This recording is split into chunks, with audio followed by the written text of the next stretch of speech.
Momente e tensioni në Rumani, tifozi PAOK thyen kamerën e gazetarit para spitalit ku po trajtohen 3 të plagosurit.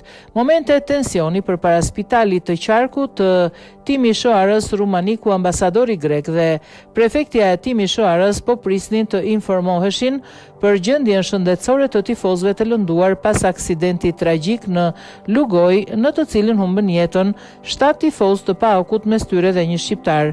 Prania e autoriteteve jashtë spitalit përkoi me mbërritjen e të afërmve dhe miqve të viktimave në një klim tensionit fort emocional.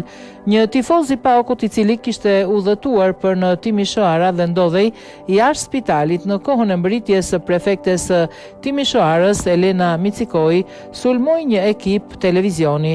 Burri theu kamerën e një gazetari duke shkaktuar dëme në pajisjet e regjistrimit, pavarësisht faktit se kameramani e kishte lenten të drejtuar nga autoritetet dhe jo nga ai.